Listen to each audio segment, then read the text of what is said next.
Welcome to another episode of the Carry Trainer Higher Line podcast.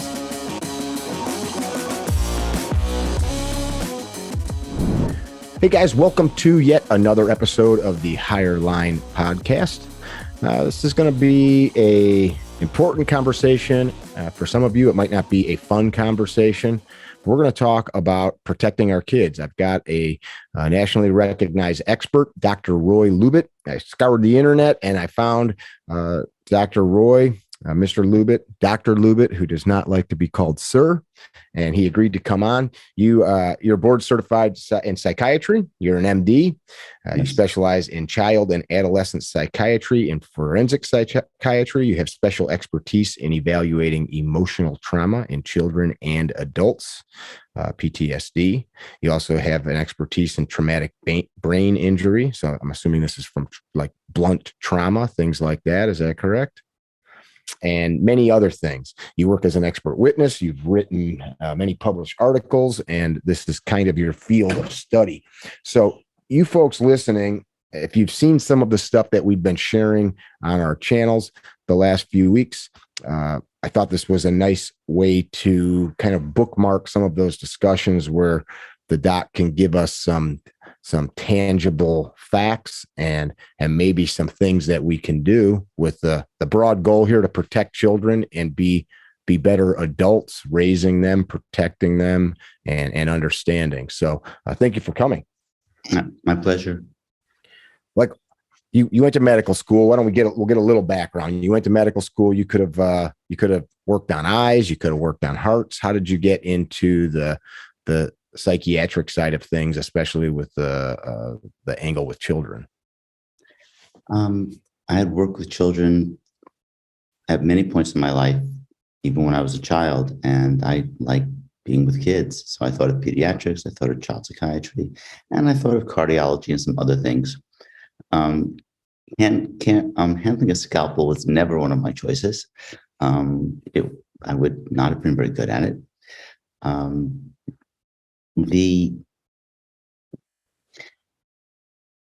I wanted to be where there was a greatest need, and actually child psychiatry is the area of medicine where there is the greatest need. Okay. And I also thought it would be more interesting to get to know children a bit better than being a pediatrician, seeing them once every long period of time.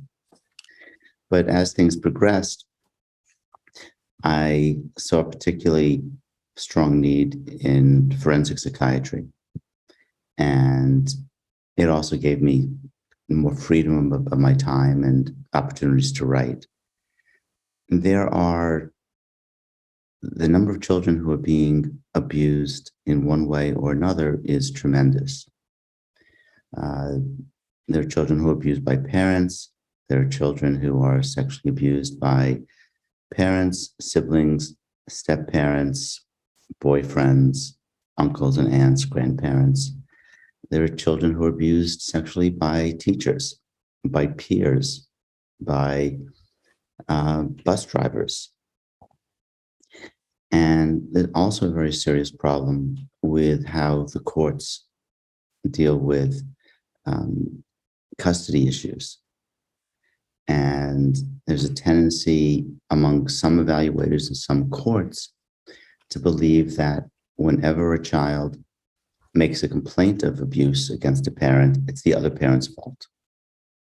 And then they ignore what the child is saying, ignore what the child prefers is saying, even though the literature is very powerful and very strong that if children or a parent makes allegations of abuse, the abuse is probably true.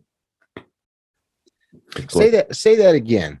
That you're saying if a child makes an allegation about when children make allegations of abuse, they're overwhelmingly likely to be true. It's not 100%. I think you told me yesterday 90%. Does that sound accurate? With teenagers in custody situations, there are only 10% deliberate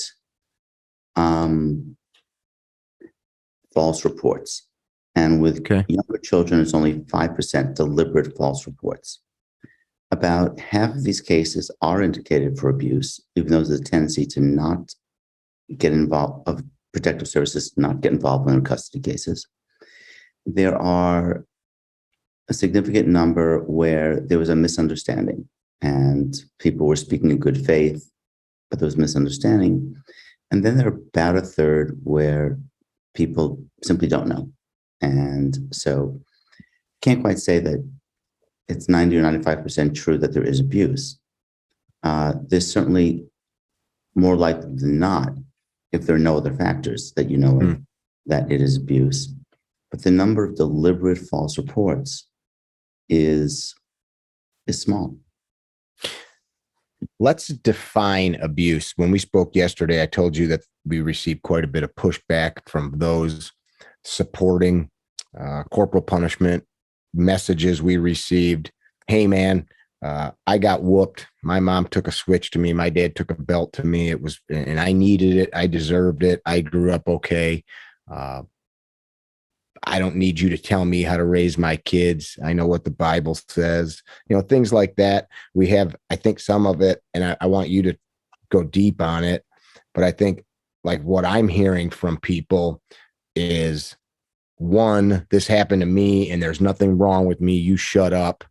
Like, don't suggest that my parents did something wrong, because that would mean there's something wrong with me. And then the other side is people that are using spanking or perhaps beating even, and they're justifying it because it was what was done to them. Where is the line of demarcation from correction and growth, loving parenting, to abuse? And is there even like a line that we can all agree on and see? Probably not, but there are a lot of things that I think most people would agree are on one side of the line or the other. Okay. And in terms of the religious issue, spare the rod, spoil the child. However, the Bible also says, thy rod and thy staff shall comfort me. Rod, I believe, does not mean a stick, but it means giving guidance, setting parameters within which one can act. If a rod was meant to be, if to hit children with, then thy rod and thy staff would not be comforting. In terms of, someone saying, I'm all right, and so there's nothing wrong with it. Well, there are lots of people who speed on the highway or who drink and drive. And the fact that they didn't get into an accident yet, or maybe never got into an accident, doesn't mean that it's okay to drink and drive. Sure. And also, children have different temperaments. There are some children who are sensitive, quite sensitive, and they will have a large reaction to yelling, hitting, etc., or even a parent just being annoyed with them. There are other children who are not so sensitive, and harsher responses don't affect them. The literature shows that children who are hit tend to act out more than children who aren't. Because once a parent hits a child, the child says, okay, this is what I want to avoid. I want to avoid being hit. And so just the parents talking to the child or even putting them in timeout may not matter very much. I had a conversation that was very brief and very powerful to me. In Germany, it's against the law to hit children. German children are generally felt to be very well behaved, much more behaved than American children. So I was speaking with a nanny about that, who was the primary caretaker of the child, and I said, "What's going on? That you're so well behaved, but you don't hit them?" And she said, "Simple. We spend time with our kids." That's powerful. there are children want their parents' affection and attention more than anything when they're young. Until middle school, they start branching out much more to friends, and certainly in high school, peer impact is more powerful. But they want their parents to approve. If their parents are loving and kind and giving and spend time with them, they will want to behave in ways that the parents approve of. They will internalize their models of their parents' behavior. Learning, there's academic learning that can only be transmitted by didactically, by speaking, reading, etc. But in terms of the behavior that we learn over the years, what we observe is far more powerful than what we were told to do. There's the old line from some parents that, do as I say and not as I do. Sure. I think it was Emerson who replied, "Your actions thunder so loudly in my ears that I can't hear what you're saying." And that is very accurate, because the way the brain we learn has been designed by evolution. And we can talk all that we want to our kids and others about how to behave. And especially when they're kids, they'll internalize what they see. And the good leaders know that it's what they see happening that will motivate employees. So great managers tell stories. They don't just get there and say, do this. They tell a story which creates a mental image, which is like seeing something. So I've done a fair amount of business consulting, as well as psychiatry, because I studied organizational learning and taught organizational learning. There's a story at a famous, very upscale store. And they wanted as many people to come into the store, obviously, as they could. So they had a policy in which they would take returns of things that didn't even come through their store at times. So the manager told the story that, there was this agent in the store, and someone came in with tires he had gotten in another country. And his store didn't sell tires. And the agent said, "We'll take the tires back from you." Anyway, and he then applauded what that agent had done. That created a much more powerful image and a much greater message than if he had simply said to people, be flexible with clients who come in. It's sure. No employee would have thought take tires back that we don't sell based on something as loosely stated as that. And I'm not so sure they actually wanted it to go to that level, but it set a bar. It anchored what behavior they thought they wanted. And Jack Welch would go with what he called workouts, where he would speak with people in the front lines about what they were doing to learn how to get work out of the system so that it make it more streamlined, more efficient. And so someone was bringing up what he wanted to do, and Jack Welch's response was, "You don't need my permission to do this," which is a very powerful message. And then someone else got up and said, "I know I don't need your permission, but I thought I'd like to let you know what we're going to do." That image, again, sends a message that goes beyond anything you can write in a pamphlet or just say to people. And with children, it's even more so. There is a tendency for children who are mistreated. But I tend not to use I often don't use the word abuse. I tend to use the word mistreatment. And the reason is if I use the word abuse, then people will say it's not the level of abuse, it is fine. And that's not true.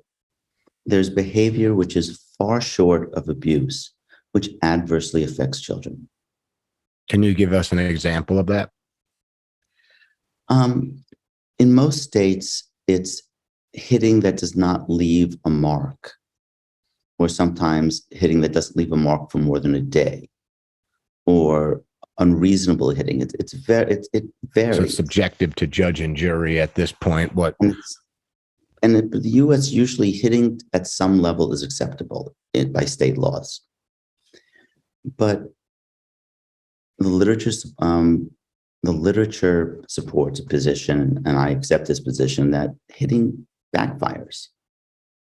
Can you real quick for the listeners and viewers, when you refer to the literature, you're not talking about a book in your office. You're referring to all the codified science. Research articles by multiple different people. And it leads children then to be, and yelling is also very problematic. You get into a yelling match with a child, or you get into a harsh speaking words, the child's going to follow you with your language. They'll use it with others. They'll use it with you, and then things escalate because I'm the parent. How dare you talk to me that way? Kids learn this is how you talk when you're angry. And they've learned that if you don't like something, it's okay to be angry and to express that anger at the person. And that doesn't help social interactions. People listen much better when we're not angry with them. When we can sort of calmly say to them, I feel really badly when you do such and such. And I think it's going to backfire on you if you do this. Rather than yelling. Yelling or hitting will temporarily scare the child or cow the child, and will temporarily get better behavior. But in the long run, it leads to worse behavior.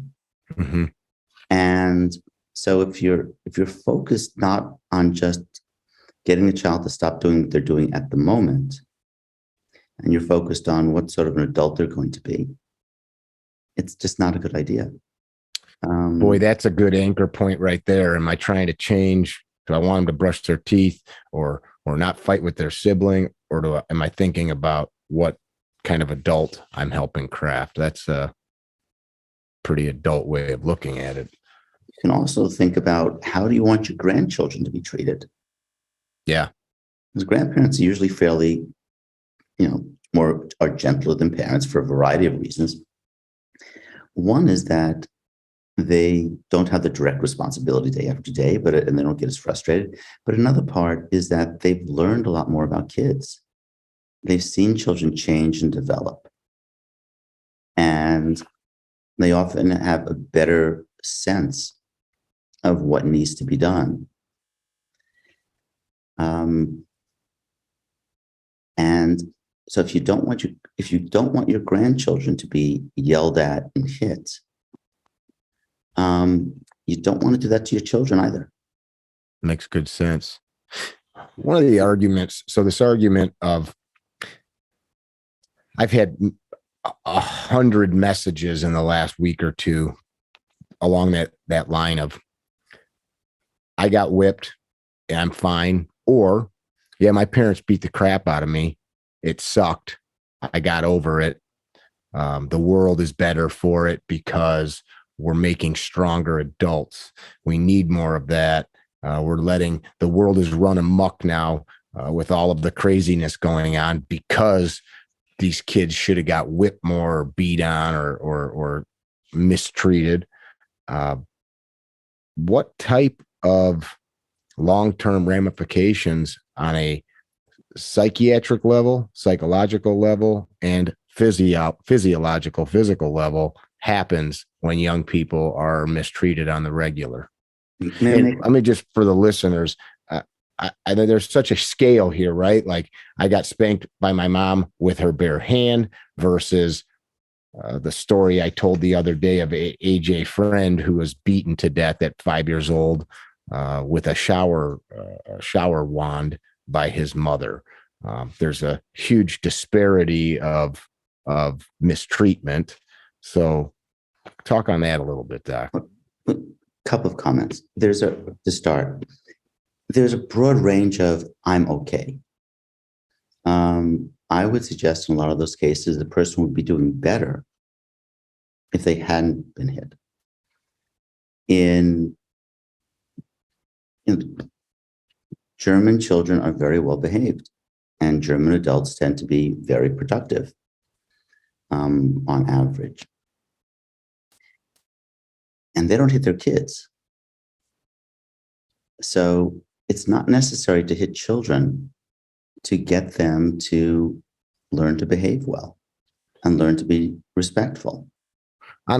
Just to add a counterpoint to that, though, our country has a history of dads whooping their sons, taking them to the woodshed, and we became the most productive, most powerful, most resource-rich nation ever to grace the earth.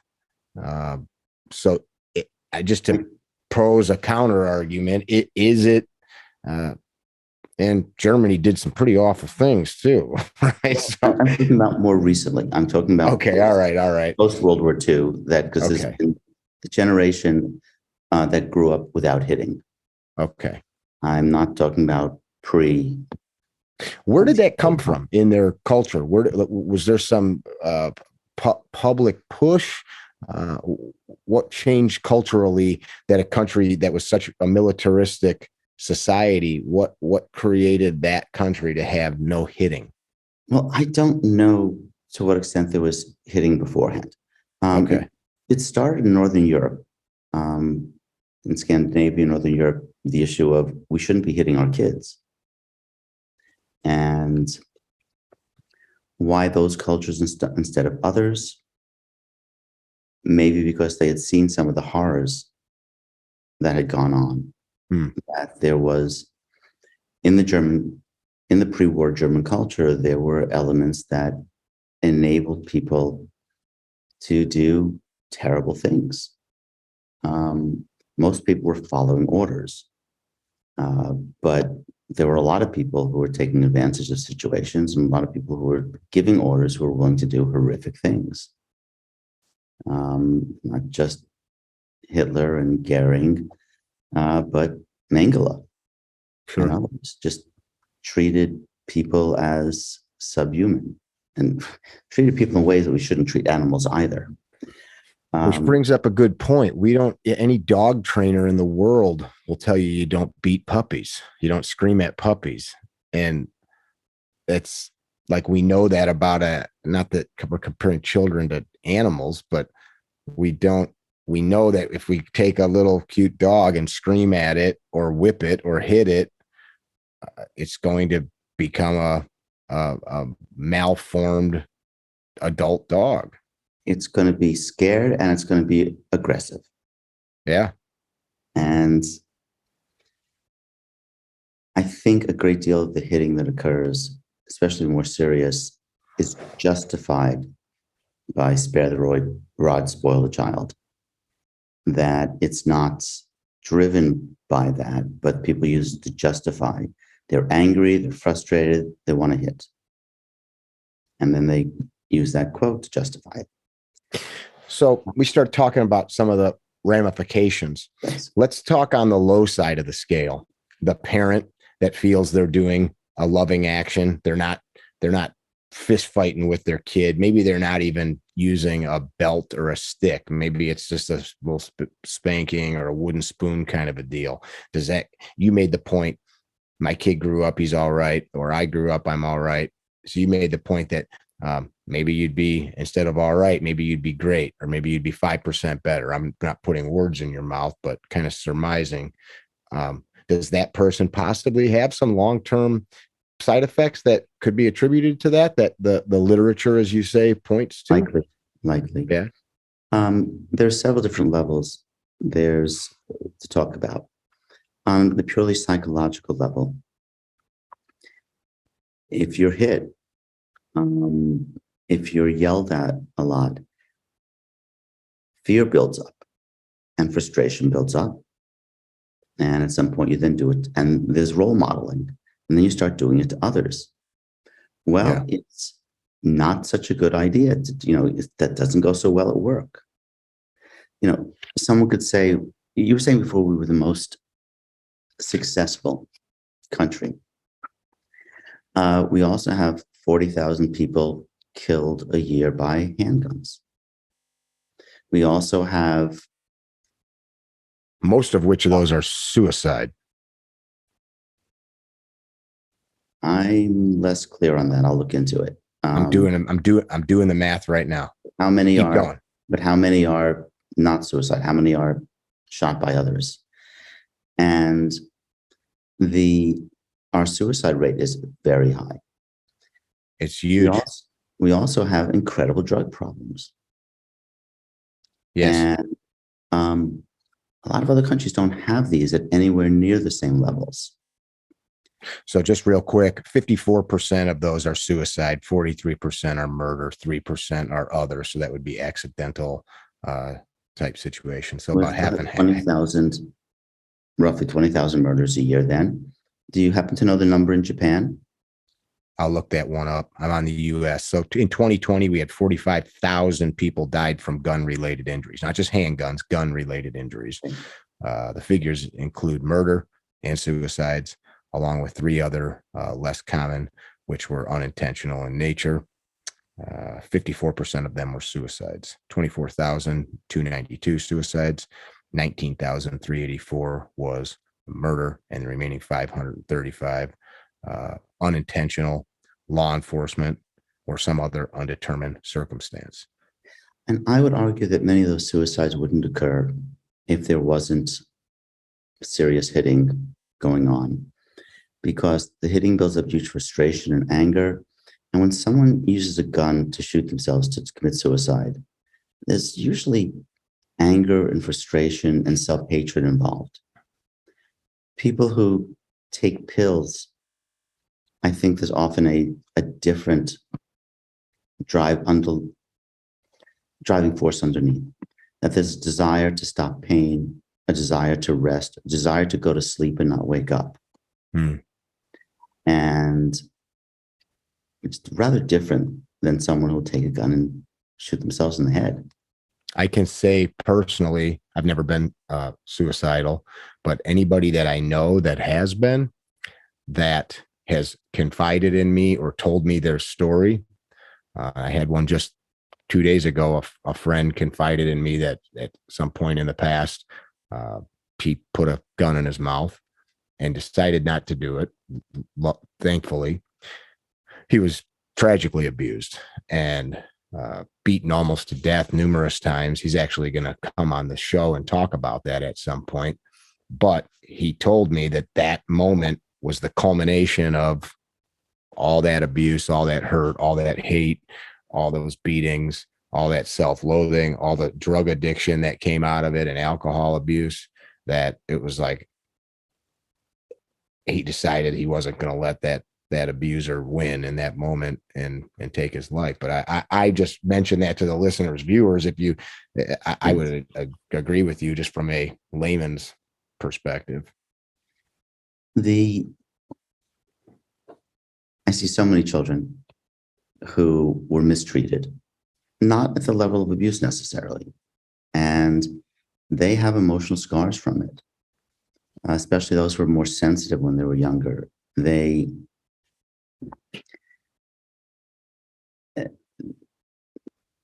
It leads to self-dislike. It leads to harshness with themselves and beating themselves up if they make a mistake or they don't succeed at something. It damages self-esteem. It leads to more depression. And these things all get in the way of success. Just what we had to answer, get back to your questions you asked it a few minutes ago. From the psychological perspective, if you're upset because your parents if you're shaken or upset because your parents yelled at you or hit you, or you're scared what's going to happen when you come home from school, you're not going to be able to focus on learning. Our mind functions in, well, three ways. One, it maintains homeostasis throughout our bodies. Another is that that's the old brain, central brain, brainstem. It learns material. And another way is it protects us from dangers. It tells us when to run, when to hide. Sometimes it leads us to freeze. Very often, people think we've generally talked about fight, flight. It's not fight, flight. It's fight, flight, freeze reactions. And if you're scared, if you're preoccupied, you can't pay attention to the teacher. You can't focus on your books and your reading and doing your homework. And so it's going to take away from academic achievement. And if you don't have academic achievement, if you don't do well, you lose hope, you get frustrated, and you start to think it's not that important, and you pull away. Whereas if the individual had been doing well in school, they then think it was important and they do better. It becomes a vicious downhill circle or a positive uphill circle. And so that's one big way in which it affects kids. The other is, again, it leads to frustration and anger, it leads to role modeling. That doesn't help. If we think about what coworkers we like, and which when ones you say role modeling, you're saying that child starts to develop a concept of a role model, which in this case would be someone that mistreats or abuses kids. Yes, or has this bad behavior. It's internalized. Is that what you mean? It's internalized automatically. Okay. And this is what a man is. This is what a woman is. This is what an adult's supposed to be. And it's unconscious. Or this is what someone does in this situation. Sure. I know people who, are upset with themselves because they get much more frustrated than they want to. They speak with their kids in ways that they rather not, that they know are not good. And they can't break away from it because the inner models from early on in our lives with this is what someone does in this situation. And it's with so many children where it leads to disaster, or at least get in the way. It's just not a good idea. But again, if we think about who would we want to pick for a spouse? Who would we want to have as a workmate or as a friend to go hunting or fishing with? Do we want someone who is frustrated, easily upset, gets angry, speaks harshly to us? Or do we want someone who is calm, and if we make a mistake, will speak to us nicely about it and try to say, listen, I'm hurt when you do this, or I don't think this is a good idea. I don't think this is the way to go. This would be better. Not many of us will want someone who's going to yell at us or look like they're going to hit us. I'm very guilty of that. I passed on that behavior that I saw. I did it to my little brothers. I was in the construction business for years. And not only did I do it, I was good at it. That's what you did on the job site. I had a cigarette hanging out of my mouth, screaming mother effer and, running up and down ladders. And that's just what you did. And the louder you barked, the more you got done. And it was just then as I got older, the young men that were coming into those job positions, the 18-year-old apprentices, saw, okay, here's what this guy's doing. I guess that's how you lead. I guess that's what you do in these spaces. So yeah, I'm guilty of that. Just listening to that. I mean, I worked 15 years to break those habits. I have a question. It took you 15 years. I can have somebody. I had a guy pull out in traffic the other day, and like you want to let loose. And I mean, sometimes I don't think, and you may have input on it, and maybe it's not worth our time to talk about. Sometimes I don't even feel bad if I'm alone in my car doing it, but then I think there is zero profit in me wasting the energy to even say that. He can't hear me. Nothing comes out of it other than me just blurting out noise into the vacuum of my car. And sometimes people get killed. Yeah. That sometimes people pull out guns and shoot them. Sure. I'd be the wrong guy to do that too, though. It's kind of my job. I gather Yes. So here's an argument that I hear a lot. For example, and I don't want to sidetrack too far, we see now this in society. I see a ton of parents or kids who are on the autism, Asperger's kind of spectrum. And I'm only bringing them up because I hear this from people. And maybe this is a bad way to make the point, but hey, you're babying that kid. The world ain't going to baby him. Or, okay, doc, you're right. I want to talk to my kids in this way where they want a spouse or they want to work for a person or work with people that are kind and caring and are good communicators. But the world's not like that. There's going to be people that yell at you. There's going to be these things that push their buttons or that challenge them. And if I raise them to be a pussy, this is just what I hear, when the world then kicks them in the junk, they're not going to have the tools or the wherewithal to deal with that. And I failed. I didn't prepare them for that. Like, do you hear this argument?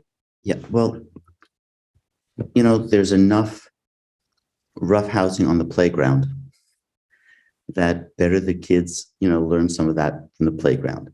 Better to send your child to Outward Bound, where I don't think hopefully they're not going to hit them or yell at them, but they're going to challenge them to do things that are more than they had done before. I think this tends to be an excuse that allows people to voice their frustration. I've written and studied the issue of bias. And please say that again. You've written and studied. I've written about and studied intensively the issue of mental biases. And okay. The cognitive and social psychology literature is pretty solid that our logic tends to be used to justify what we want to do for emotional reasons, rather than that it's the actual reason. And can you give me an example? Yeah, but there's there's the line, where you stand depends upon where you sit. I've often wondered whether if you switch the roles of the Secretary of Defense and the Secretary of Health, Education, and Welfare, used to be that department's broken up now, and you switch their places, if they would maintain their positions about how much money should go to defense and how much money should go to health, education, and welfare, I think they change. People are deeply affected by how something directly affects them, even though they try very hard to be honest. I'm not saying that people are consciously doing this. It's that it's unconsciously happening, and that people will tend to justify what they want because it does something for them, and they believe the logic. But the logic would change drastically if how it affected them changed. And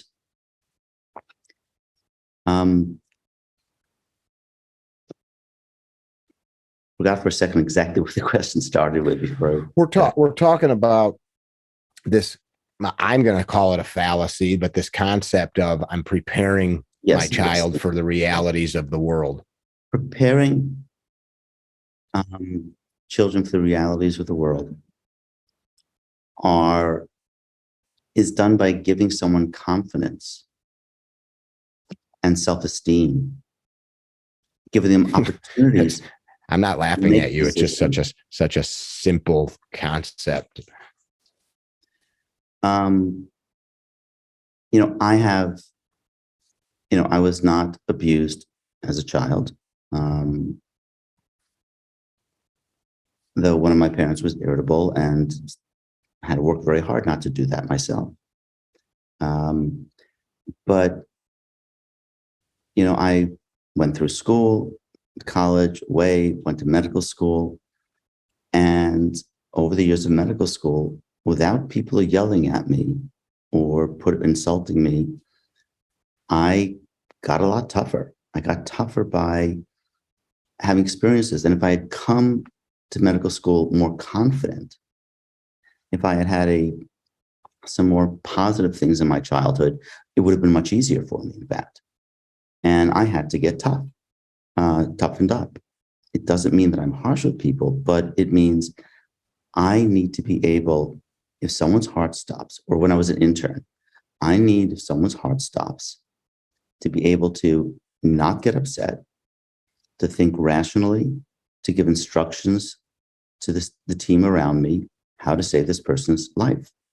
If someone's hurt in the street, I will always go over, make sure, and unless there's a more experienced doctor there, I will stay there and do what I can to help and give instructions on what needs to happen to maximize this person's chances. And I have had to commit to hospitals, large numbers of people. And now I testify a lot, and I go through pretty rough cross-examinations on the stand where people try to embarrass me and make me look bad. And I handle it because I've, over the years, had many warm people, friends, people I've been involved with, and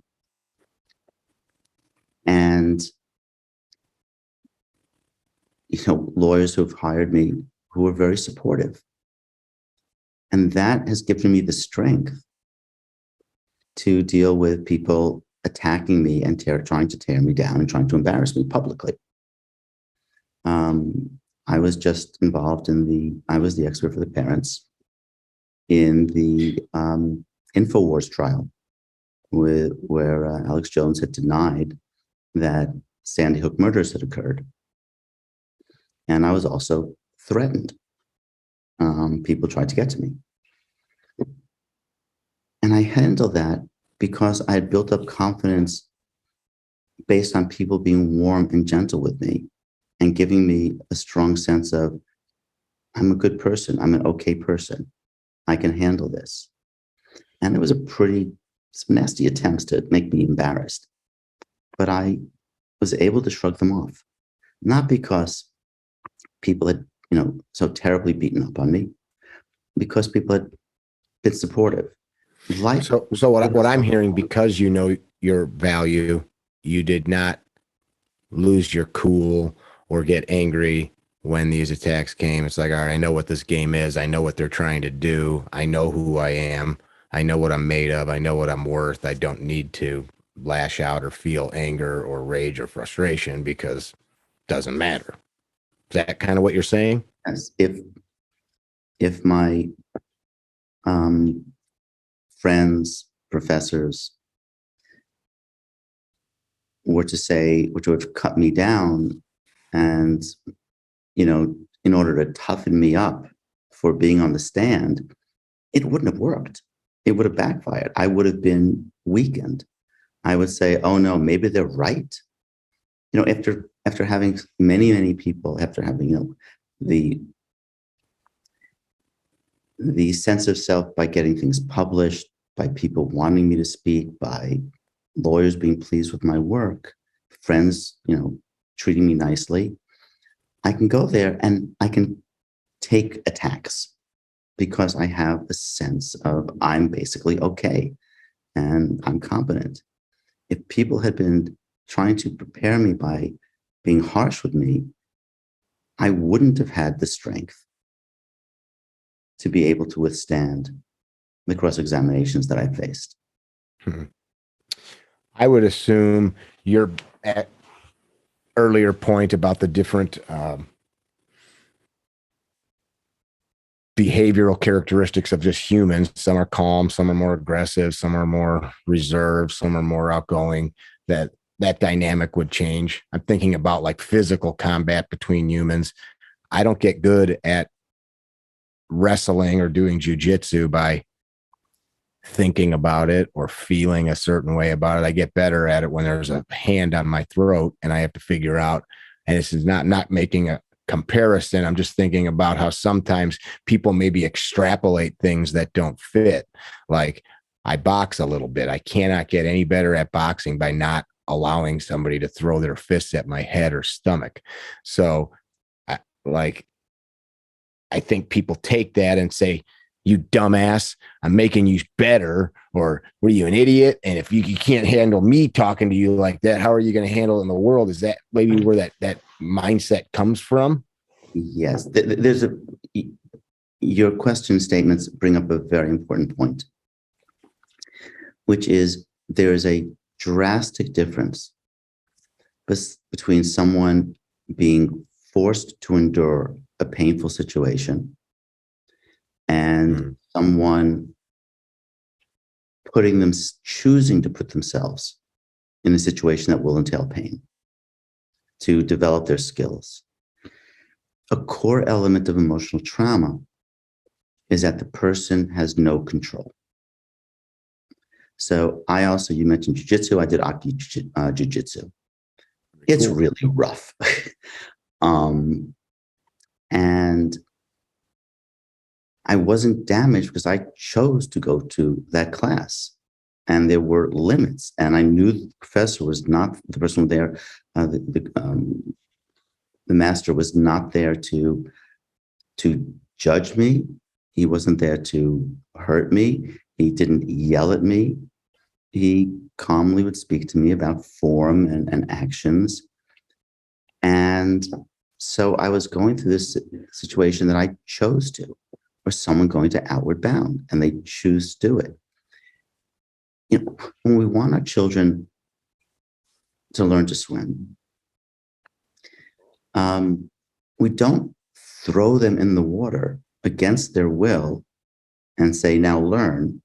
We hopefully will give them time to deal with the anxiety. And the kids who are much more anxious. I got whipped in the pool. I got whipped in the pool. Okay.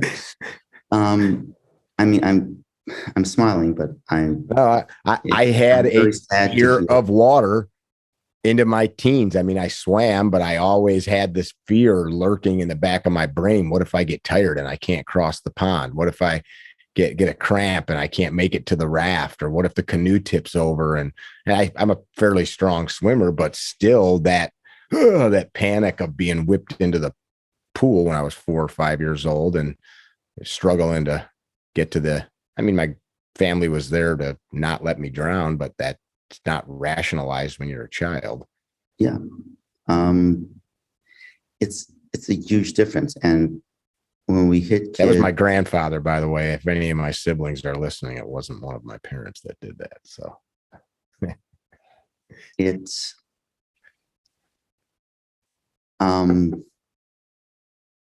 people like to feel powerful, and there's a sense of power when one is hitting somebody else or yelling at somebody else, but it doesn't help the person. It gives the individual who's doing it, who's being harsh, aggressive, a momentary release of tension, but it comes back to bite them. It's pretty selfish. It is, because our job with children is to help them to grow up to be strong adults, not to have them serve us. Let's talk about some of the ramifications through adolescence. So you talked about things like school withdrawing, finding it hard to focus, things like that. What happens from an emotional, psychological standpoint as that young person starts to age that has this constant abuse or mistreatment? What are some of the things? I know there's no hard and fast, this is what happens to everybody. It will damage their self-esteem. It will lead them often to not be able to get out of harm's way. There's a terrible problem with domestic violence, most oftenly men upon women, but sometimes women upon men. And, women who are brought up very harshly, they, especially if there's the father who's being harsh with them, learn that, or if they see their father being inappropriately harsh being harsh with their mother or hitting their mother, they tend to take in that this is what men do to women. This is what women have to accept. We'll all agree, I think, that sexual abuse is completely inappropriate. Women who are sexually abused, they don't get stronger from that. They get weak. they are less able to defend themselves. And an abused person usually goes in one of two directions. They get harsh and mistreat others, or they lack confidence and they are not just vulnerable to those who are going to mistreat them, but they will be sought out. But those who like to bully others will sense their insecurity, and will select them and abuse them. I've dealt with many women who were sexually abused at work. And most commonly, I see people who were also sexually abused as children. And they didn't get toughened by it. They were disabled in their ability to deal with it. They thought, this is what I have to accept. They felt they weren't. This is just what's normal. Or that they're of particularly low value and they deserve it. And there's also something called learned helplessness, that when an individual is in a situation they cannot avoid, they lose the ability to run away when they can. And then people then think that they like it. It was discovered, maybe 50 years ago by a social psychologist. And the feeling is that either they get disabled. If you take a dog and you shock it when it tries to leave a cage, after a while, if you open the door to the cage and the dog could walk out, the dog won't even walk out. It's depression. Like pegging a baby elephant down. When it gets big, it doesn't pull the stake out of the ground. It doesn't know it or think it can, like that. That same. Or they lose the will. The will is actually broken. And that's actually a crucial thing with people who are victimized in wars, that their will is broken. They give in and they just will do what they're told because they don't have the emotional strength to get up and leave. And so what about when somebody hears about a person like this, they know a person like this, they've been married or partnered with a person like this, and I've been guilty of it. Like, sort it out, man, sort it out, bootstrap, figure it out, do something, like pull yourself out of this. Like, that's always been my mindset as a young man. Like, whatever happened to me, I can figure it out. Or whatever's happening to me, I can figure it out. And I'm not suggesting it's right, but what's the response to that mentality? It's not so easy. Okay. It's not helpful and it's not so easy. If you've been treated harshly, you're going to have internalized that way of treating others and have a lot of frustration and anger, and you're going to do it to others. And then you're going to wind up in a crowd where people treat each other that way, because the people who are warmer and more gentle with each other and just talk to each other and sort out conflicts are not going to want to be around them. This is going to sound like a little bit of an aside, but I think it may be worthwhile. I remember the Watergate hearings with Nixon, and there were, the Republicans were trying to defend him, and the Democrats were trying to get rid of Nixon and see to it that no one else would do these things again. And that was a time when people in the Senate were civil. And I would see people arm in arm, a Democrat and a Republican who had just been forcefully debating, walk out arm in arm. They treated each other civilly. They voiced their opinions. They tried to convince each other, but they didn't do it in an insulting way. They didn't raise the temperature. And Congress worked. Now we have a situation where there are no holds barred. And people say very harsh things to each other, and the Congress is polarized and it's paralyzed to a large extent. It doesn't help things. There's the concept again, going back to my organizational behavior work, there's a concept of high performance teams, which are invaluable. And in high performance teams, people don't yell at each other. People aren't harsh with each other.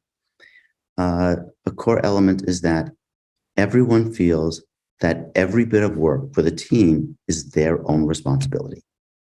And so they will work together. If person A finishes their work early, their responsibilities early, they will then go and help person B, even if that's not their expertise or it wasn't assigned to them. And people get along, they're much happier, and they're much, much more productive. High performance teams are incredible when they can be created. I work with lots of these people. I'm very familiar with what you're talking about. So that's ownership, personal responsibility. Yeah, those are good things. Decency in interacting. Yeah. I don't want us, before we leave today, I don't want to avoid, I want to get into some of the health and brain impacts. So that was the next question. So we've kind of been chatting a little bit about some of the emotional, psychological stuff, the development of the brain side of things is, I guess, the other point from a physiological standpoint, actual development of the gray matter. Talk about it. High levels of stress lead to the adrenal glands producing cortisol. And cortisol is toxic to various parts of the brain. And what we found is that not just people who have PTSD, but people who have depression, and even people who simply have had high levels of stress have damage to their brains, increased levels of early onset dementia, decreased ability to learn. The hippocampus is central to learning and memory in the brain. It shrinks in size with ongoing high stress. The prefrontal lobe, the experiencing and thinking part of the brain, decreases in size. The anterior cingulate cortex, which helps us focus on various things in the environment and decide how to respond, becomes weaker, shrinks in size. And their connections in addition to their becoming weaker, their connections to the amygdala weakens. And so they're no longer able to inhibit the amygdala. And what the amygdala does is responds to stress signals. And when the person perceives something as threatening, the amygdala will take over and send out panic signals and lead to strong reactions. And the prefrontal cortex, anterior cingulate, and hippocampus are not able or don't have the strength anymore to damp it down. So you can spend all the time you want trying to work it out and saying to yourself, hey, it's not really that big a threat. This is not the way to respond. This child who was speaking to me disrespectfully is a child who may be feeling panicked, and I need to show him a proper way to work, and there should be some sanctions. He should have some time in, time out, and a reward if he's doing better. But instead, you can't do that. You can't learn new ways, and even if you intellectually know it, you're not going to be able. The prefrontal cortex and the hippocampus are not going to be able to inhibit the amygdala from sending out from sending out signals of emergency and panic. Mm-hmm. And then you get a bad cycle, because then other people respond angrily in response to or you get so scared that you withdraw, and you don't get the experiences you need to grow and develop confidence. You don't end up going in front of the class and doing the presentation, or you don't ask the girl on the date, or you don't go to the job interview, or you don't go climb up on the cool overlook and take the picture and see the view because fear, this panic stops you. And again, forgive me for repeating myself. I'll probably do it a couple more times today. You're fine. But been a lot cooler if you had a tie on, though, man. I asked you at the beginning, and I'm just said, joking. Yeah, so you guys watching, he asked if she had a tie on. I told him no. But we grow and strengthen when we go into a situation that has some stress that pushes our abilities voluntarily. If we're forced into it against our will, it leads to fear and withdrawal and weakens us. And we aren't then able to and we won't choose to voluntarily do it. And then that habit of not doing it just gets strengthened because it's just the way we do things. The fear stops us and we just say, okay.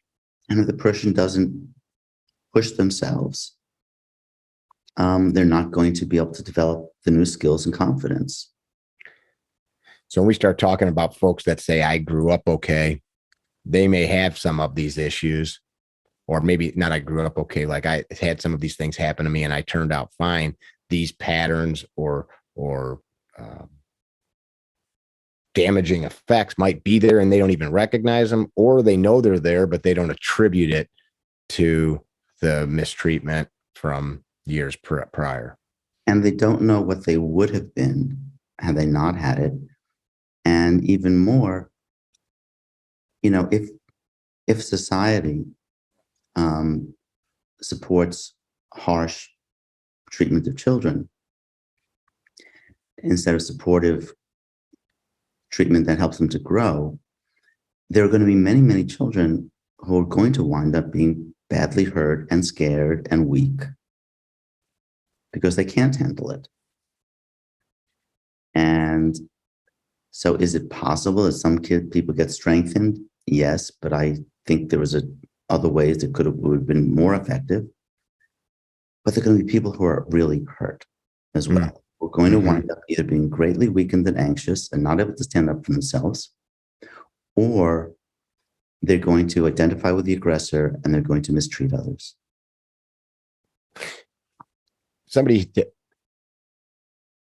becomes an adult teenager. They get wired up this way with this unhealthy cortisol response. And is there a way to reverse it? Is there ways that they can see improvement? Yes, but it's, especially if it happens in childhood, there tends to be a rewiring of the brain where it focuses on viewing threats, which interferes with the ability to focus on learning. And it leads to make people fearful of others rather than expecting support and kindness. And then being able to be around people who support them and help them to feel good about themselves and give them the strength to go out there. There's also another problem, which is fairly new in the literature. Epigenetics refers to what can happen to our DNA. DNA isn't just strands of DNA. Methyl groups. Now you're just making words up, man. No, methylation can occur. Okay. Groups of atoms can attach to the DNA and affect which proteins are produced and which proteins aren't produced. And that is very important because that has an enduring impact.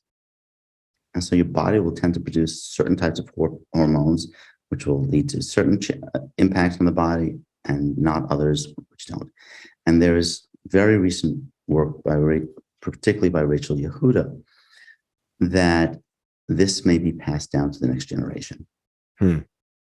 And so that may be part of the intergenerational impact of trauma.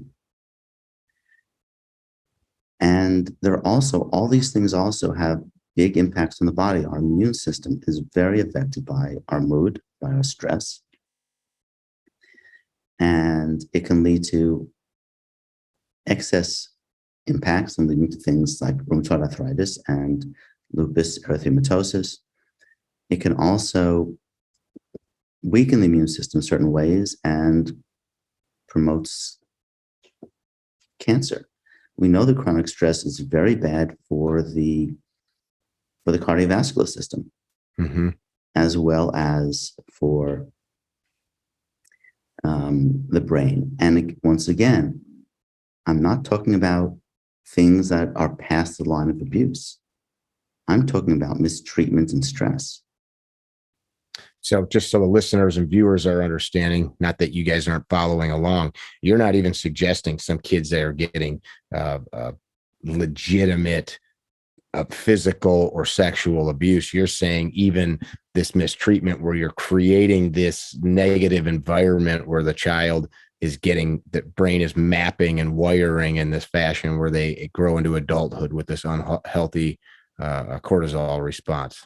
Imagine, which can just be getting yelled at or being told you're stupid and all that kind of stuff. Yes. Or where there's been some hitting and the child is not on the rough and tumble side, and the child is then scared they're going to get hit again. And that, it backfires most of the time. It usually is destructive most of the time. How prevalent? I'm not saying children should be allowed to run wild by any means. Once again, back to spare the rod, spoil the child, thy rod and thy staff, they shall comfort me. Children need guidance. Children need limits. You do stuff you're not supposed to. Maybe you lose your cell phone for a couple of days or longer. Maybe you have to spend time and time out. Maybe you have to do extra. Actually, I'm not so happy about the idea of doing extra chores, because chores then becomes punishment. And then when you're an adult, you may not want to do them because it's punishment. But kids need limits and kids need guidance. But one of the things I keep hearing talking to you, but also the older I get and the more I look at this, you started out talking about it. Emerson's quote was perfect. What are we showing our kids? What are we showing the people that work for us, even if they're adults? Like when I was involved in politics, I would often tell people leaders lead.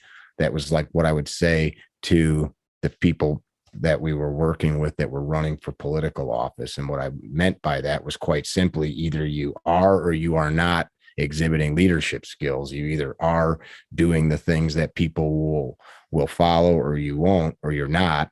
And it seems like what I keep hearing from you is, rather than treating the child like you are chasing them like through a pen, like a greased up pig, trying to make them do what you want, you need to exhibit the behavior that you want them to develop into. Well, and you also chasing through the pen. I don't know why that thought came to mind. I was just thinking about like, it just, it's a lot of like chaos, like screaming, yelling, punching, hitting, like. Because I think to some extent they need boundaries. This is not acceptable behavior. You're going to hit your younger brother. You're going to time out. You're going to misbehave. You're going to go to your room. There need to be limits. And you just brought up hit your brother. I always thought it was quite bizarre. You hit your brother, so I'm going to hit you so that you don't hit your brother. Like, what the heck are we? Like that just seems just ludicrous. So I guess that comes back to the point I was trying to make, is what behavior are we exhibiting for them to see? I interrupted you. No, I think I'd said mostly what I wanted there. What do we have any sense of how prevalent? I've read different things. Some of it I think might be the research of journalists rather than scientists. And as you know, studies are sometimes hard to read and they sometimes can be biased. Do we have a sense of how prevalent mistreatment and abuse is of children in America and the world? Do we have any sense of that? Is it on the rise? Is it on the decline? There are millions. Well, there's much less hitting in European countries than in America by a long shot. And I'm not hearing about them being out of control. The mistreatment is even more nebulous term than abuse. There is no particular definition. But one thing I would like to point out is that parents tend to mistreat much more than they realize. That when they ask parents how much they yell, how much they hit, and then they put a video camera in the house for a few days, it was found that people were doing at least 10 times more than they thought they were doing,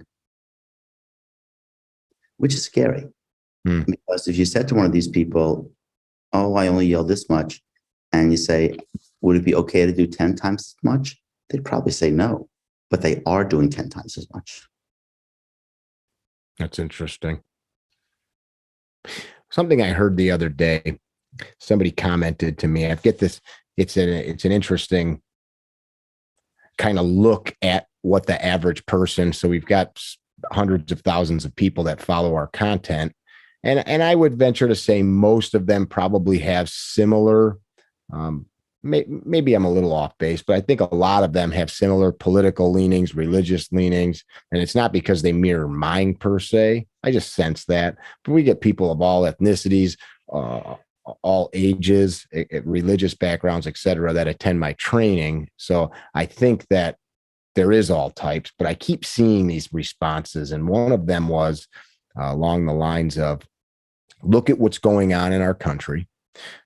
Young people with gender dysphoria and people tearing towns apart, people looting in broad daylight, stealing and pilfering. None of this went on. This is kind of the paraphrased or condensed version. None of this went on when we were kids, and it didn't. Like when I was in grade school, high school, you didn't, the LA riots or something like that happened, but it was not anytime you turn the news on, you see a Walgreens or a supermarket or something just getting looted by a bunch of teenage 20-year-old people. So their argument is, all right, we've got this decline in corporal punishment. We've got this decline in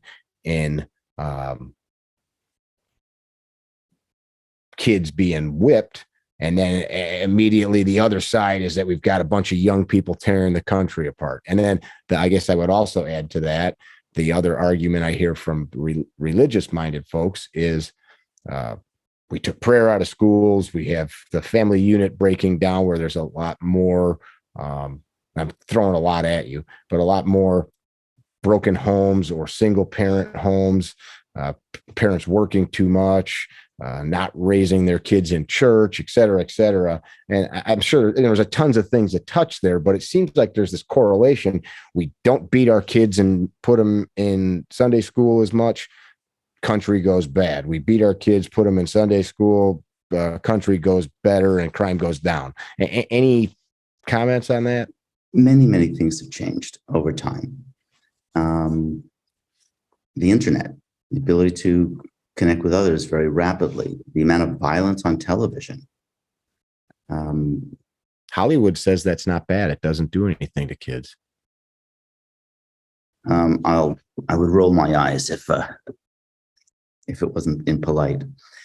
I think that's nonsense. So you're suggesting young people watching violent activities on screens is not healthy? Correct. How about violent video games? Is that bad for kids? I'm just asking your professional opinion. I didn't like my kid playing that stuff. It desensitizes us to death and to violence. And becoming desensitized leads people to engage in it more or to be bystanders. I think it's not accurate to jump to the conclusion that it's the lack of hitting that is leading to the change. I think because there's so many other variables that are going on. It's not a single factor. Yeah. And I think adults spending quality time with their children and not being so stressed is a bigger issue. It goes back to the home of the 1950s. One of the parents, almost always the mother, was home, taking care of the kids. And the father was out working.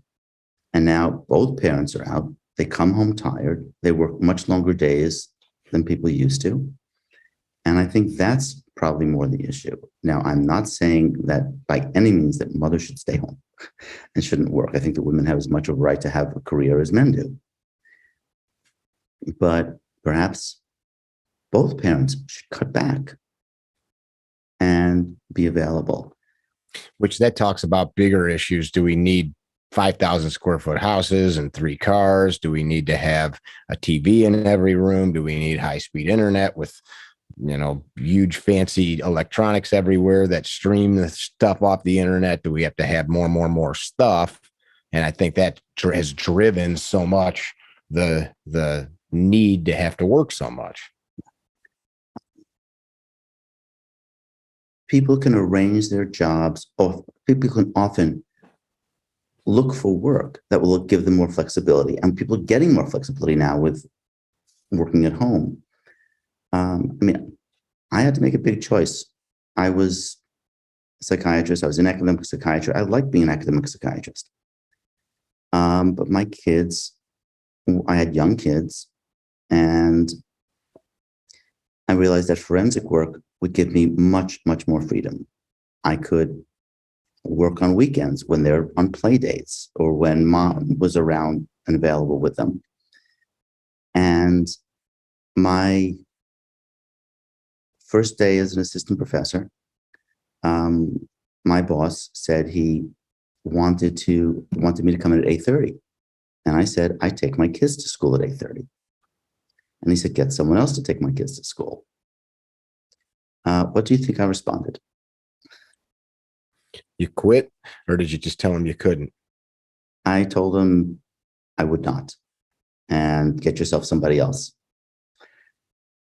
I went upstairs. I went to the chairman of the department, and he said, we can't let you go. Come when you can.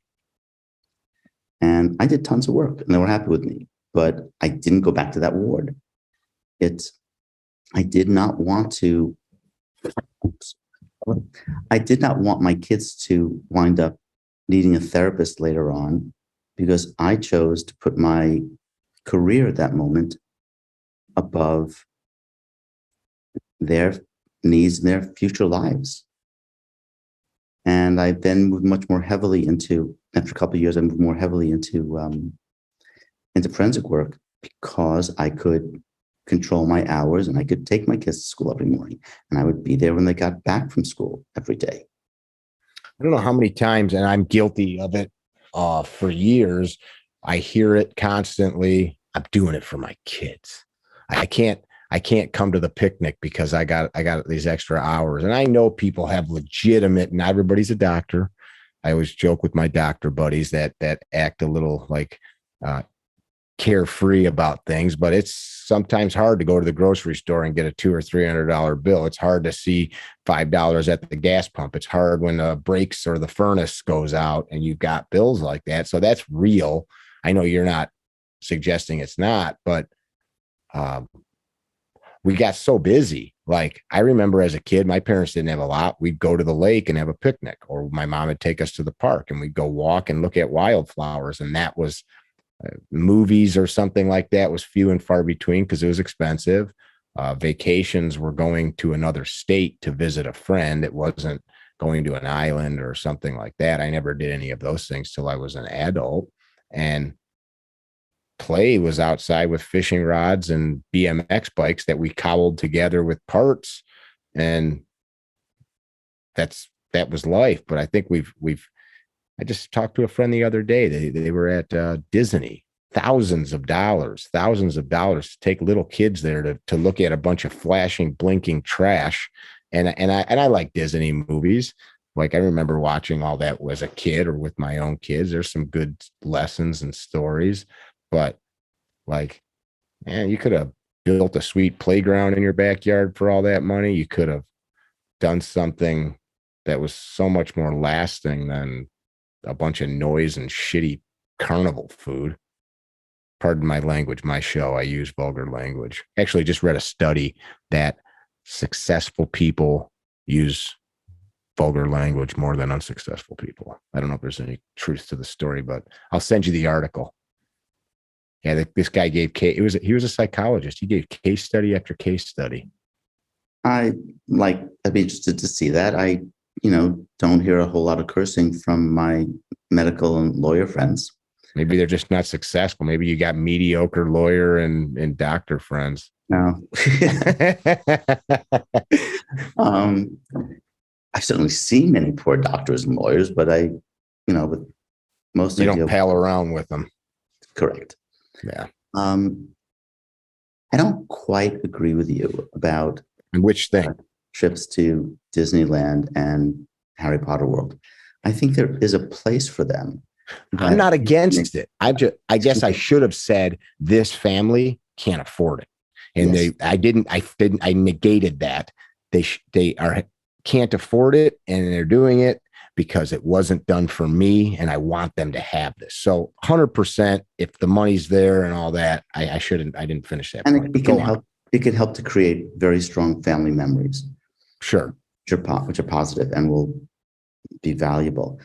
But overwhelmingly, the issue is time with parents who are patient and warm.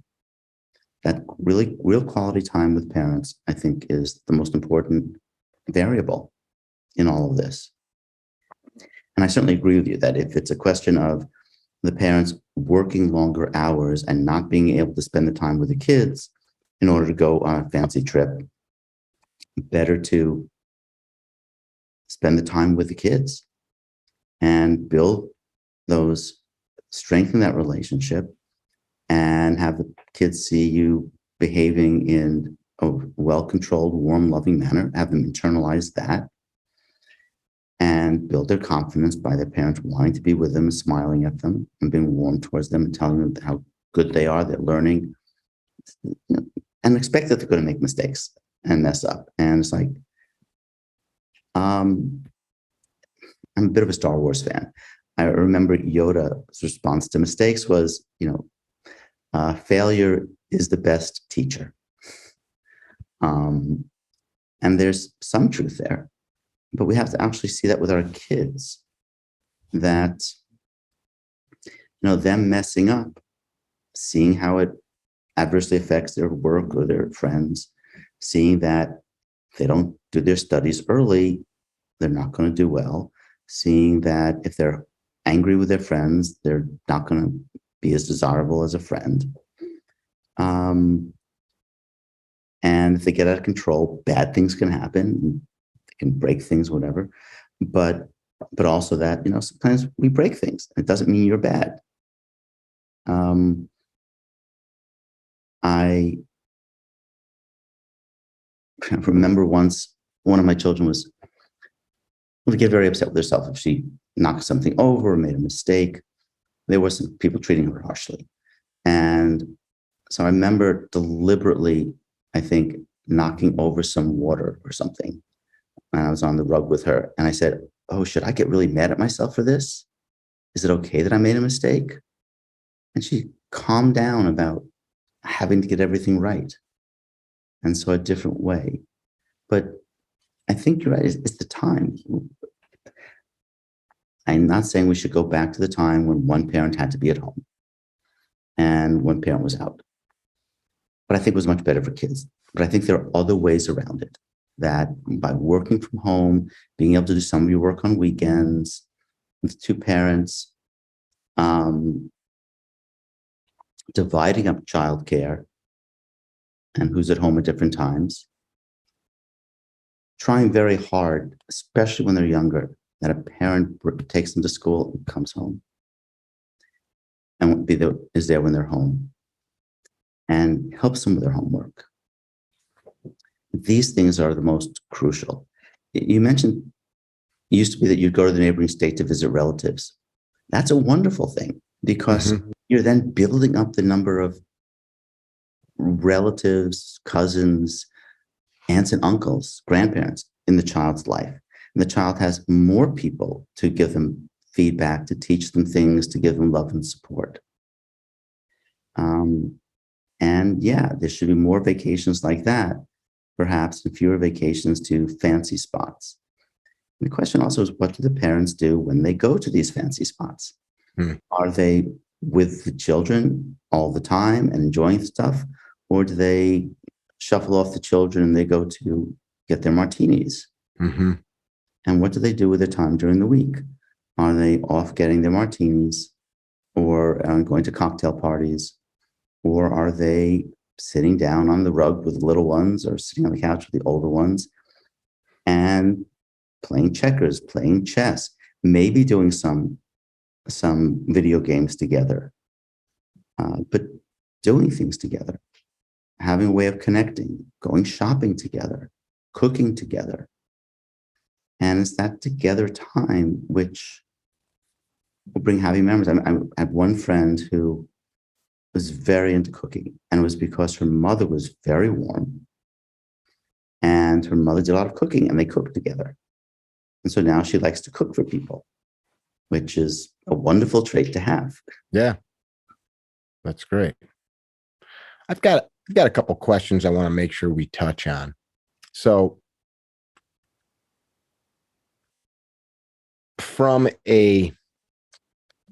we teach self-protection, self-defense. So from the protection side of the house, signs and symptoms for the average person of a child that's being mistreated, maltreated, abused, signs and symptoms beyond there's a black eye or a fat lip or, welts on their back.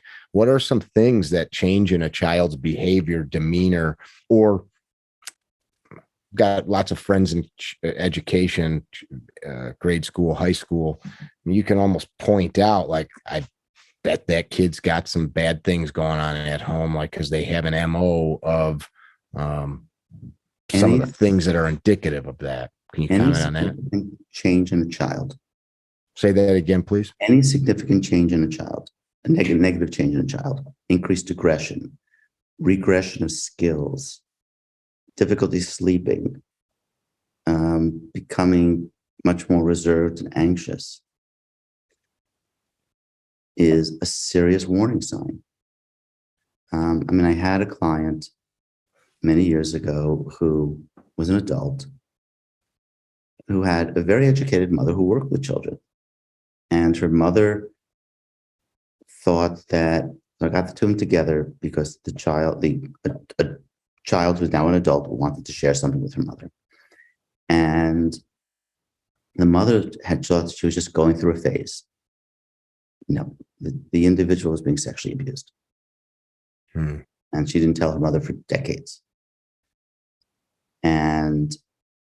But the mother just thought, it's a phase, whatever, children sometimes they get sad. There's some ongoing change. You really need to wonder what is happening. On that, acute abuse versus chronic, is there like the children develop coping skills where some of this stuff might be more masked and you don't see it? Or do you still have these same type of signs or symptoms? Well, if the child's been abused since before you know the child, then you're not going to see a change. Sure. But again, their anxiety, timidness, or aggression. things go to one side or the other. So is what happens. So sometimes they become meek and mild, sometimes they become aggressive. All right. So this leads into another question, a question that I've gotten a handful of times this past week. And just for you guys listening, we've been kind of I don't know, maybe like a contact point, but I tell anybody I'm not the doctor. I'm not a specialist in this stuff. I can chat with you, but always go seek out a professional. I've heard from multiple people, hey, I think this kid at my church or this friend of my son's is possibly being abused. And what their fear is, they don't want to go call the police or call child services and create some situation, or maybe the kid's just weird, or maybe the kid's just different, and or maybe there's something off that they're misperceiving, but they also don't want to do nothing and then have a child that's being abused. How do you navigate that? Because that's pretty scary. I would need to know more specifics about a given situation to tell you what I would do, but I would, okay, as they're saying all the time now on trains and other places, if you see something, say something. Mm-hmm. Don't sit back and do nothing. And, it depends on the relationship. It depends it depends on your relationship with the child, your child's relationship with the child. But the hope is to at least ask some questions to find out. So one could say to one's child, the friend of the child you think is being mistreated, that you're kind of concerned. Maybe you could ask them how things are at home. If you, invite the kid over more and have a sleepover and get to know the child better, you could say, I noticed you've been kind of down. I'm wondering if anything bad is happening at home. And if you watch the kid very carefully, hopefully you could tell the difference between nothing's, yes, my gerbil just died, or no, the schoolwork is down, or I don't know why, I've just been feeling down recently, or everything is fine. And the kid gets more anxious. I guess one of the problems or fears people have, I've got a friend that's a police investigator, and he deals with the investigation of children involved in abuse. Probably something he studied more than anything is how to speak to them without causing more trauma to them, how to coax information out of them without causing more harm. Probably something that he learned from somebody like you. I think that's a fear for people too. I don't want to say something if this kid's already in a bad spot and then I create more harm. Is that it depends. Legitimate? It depends how you approach it. If you approach it in a calm, warm way, that you're concerned, that you notice that they seem to be more anxious, or they get upset more easily, and you're just concerned about them, wondering something is bothering them, something is maybe at school or at home, or something's troubling them. I don't think that question is ever going to hurt. Okay. I dig that. Something else that keeps coming up that maybe is kind of a good wrap up for this. So there's a lot of adults that have grown up. Some of them know without a shadow of a doubt, I had some really horrible stuff happen to me.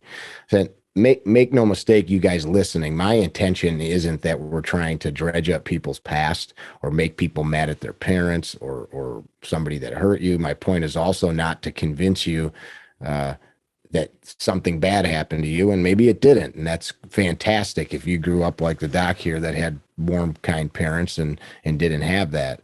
But I have talked to too many people that have deep, horrible scarring, things that they've carried on to life that they will tell me in private because they're my friends. And if they're telling it to me, there's the people listening, you've got friends that have heard this stuff too, and it just seems to be so damn prevalent. How does a person move forward? And one of the reasons I want to talk about this is multiple occurrences. I'm going to be interviewing a guy next week that was sexually abused as a child. It's a horrible story. His name's Clark. He ended up murdering the attacker, went to prison for it, and is now released. He served a very small amount of time, actually, for it. Decades had gone by. It was a nationally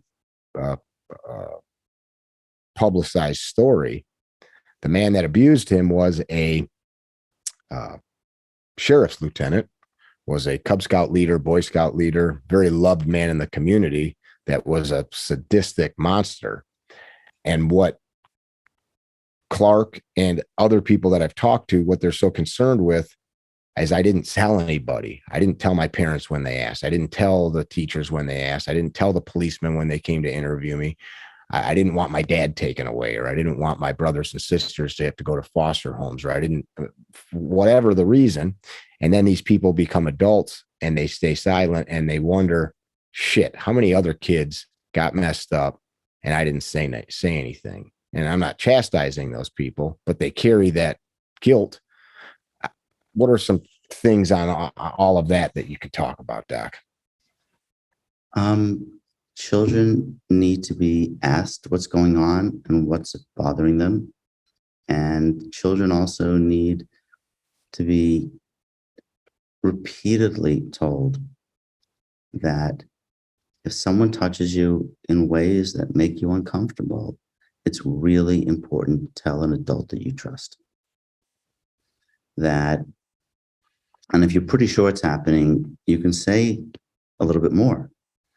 That, kids are typically don't speak up. And later they wish they had. When you say you can say a little bit more, what did you mean by that? What I was just saying, that to say to them that it's common for bad things to happen to kids, and it happens to a significant number of children, and that kids often don't talk for a long time. And it's important to speak up. It's very, very important to share it with some adult. And that, believe that that person you trust will deal with it in a way that is beneficial to everyone. They do all the time. The kids get scared of family breaking up. They have mixed feelings about the person who abused them. They don't want to hurt them. They tend to blame themselves. And you can get into some of that, some of the resistance. In general, the best way to go after change is to go after the resistance to change.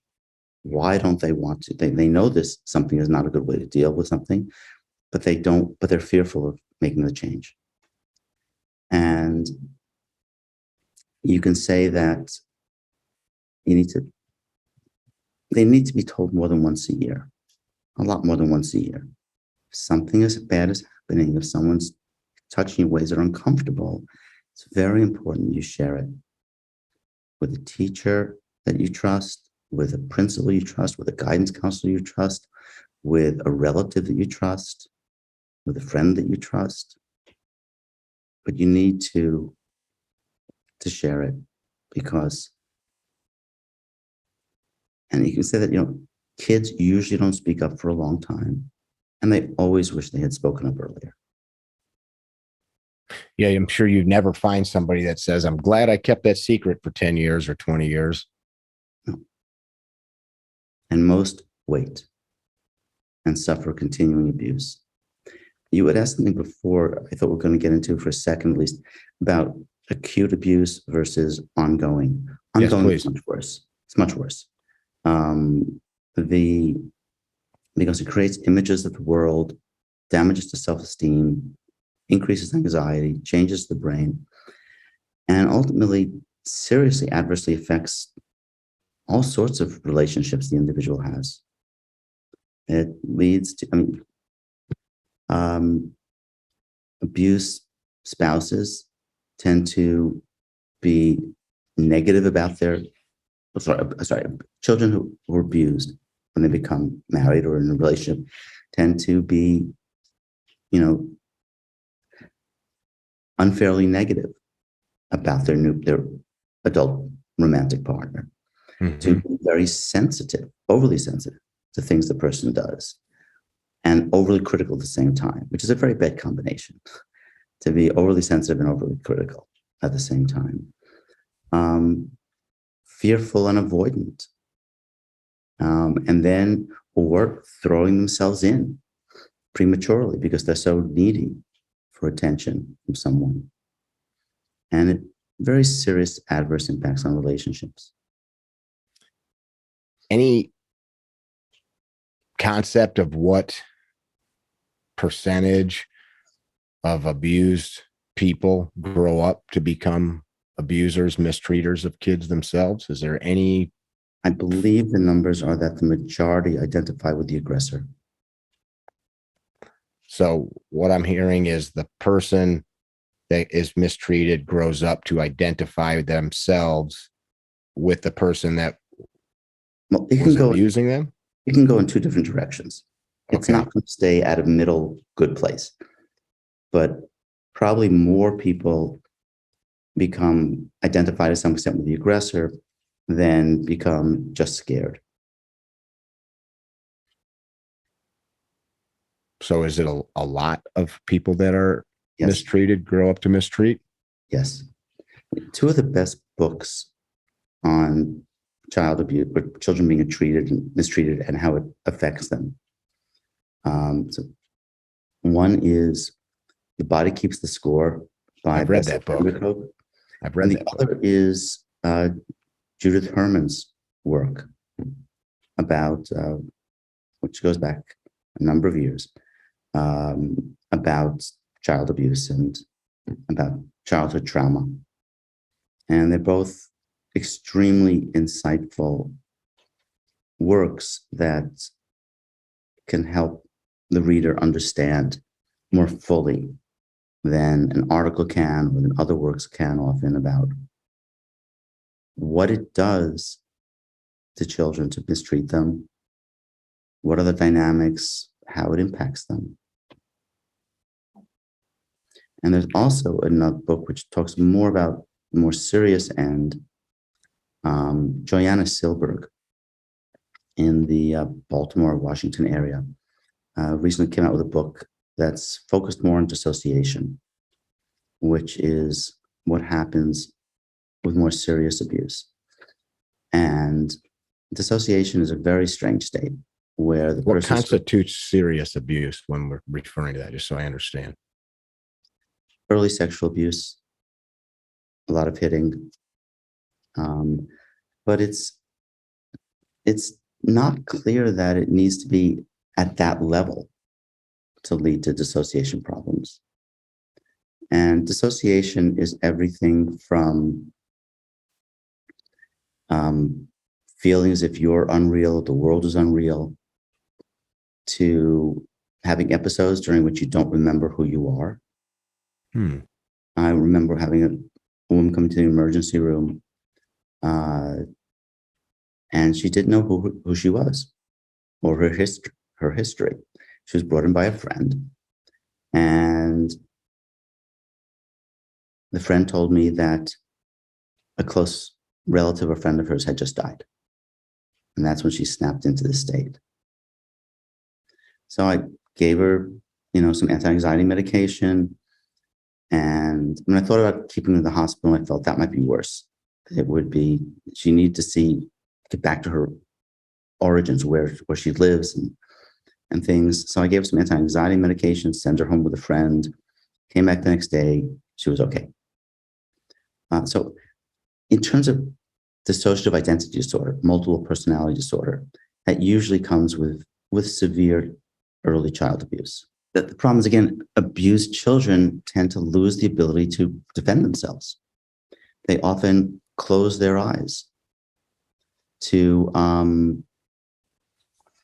dangers, and they don't think through things well. I mean, I knew someone, I was on a ropes course, and we had to jump out to a trapeze 50 feet over the ground. And there was a harness. And I looked down and I saw the person who was running the course. And I said, I'm putting my life in his hands. I've known him for 18 hours. And then I jumped. A friend of mine said, oh, I would have just said, here I come. That scares me a little bit. Sure. That the person It's a lot of didn't trust. pause for a second and think, could this be dangerous? And that person had been abused very badly. And part of the problems with abuse is you lose the ability, that things are so scary then that you either avoid them or you use denial. And you don't even think for a second about what's safe, what's not safe. Do you ever see people that grew up that way doing the opposite and becoming methodical about how they approach things that could be unsafe or risky? Maybe risky is better than unsafe in the context of what we're talking about. Yes. I mean, if people who haven't faced any dangers in the world and think the world is totally benign, are not going to look carefully enough. So I think some people may become more methodical, but not as a result of chronic abuse. I don't think the abuse is going to be is what led them to be methodical. I think some people are methodical and for other reasons. Sure. Genetics. So I don't think it's going to make them that way. And that makes sense. Some people won't not everyone who is abused is going to either use denial or fear to the point of staying away. But a lot will. And those people are in greater danger. Or the ones who then don't look and use denial or have learned helplessness, they're in much greater danger. What's the biggest thing? Maybe it's not even maybe there's not even an answer, but if people listening, viewing could, from the perspective of intervention, limiting, stopping, reducing instances of children being mistreated, besides they themselves not being abusers. So that's a given. You people listening shouldn't be beating your kids or mistreating them. But besides them not doing it, what's the biggest thing people can do to actually help children? Is there a biggest thing, or is it a million different things? There are several things, I think. One is to keep your eyes open. And if you see something, do something. Gentle asking of questions, et cetera, et cetera.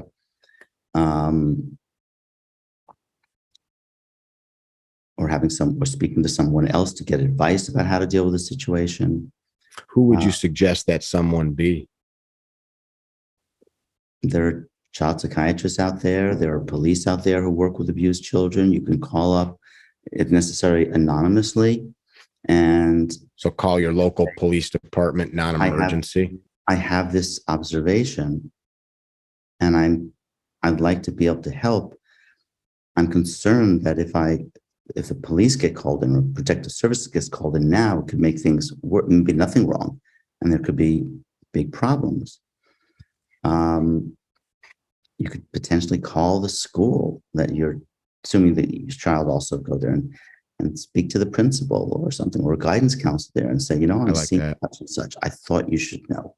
And hopefully they are in a stronger position to speak to the child and ask. But there's another whole avenue.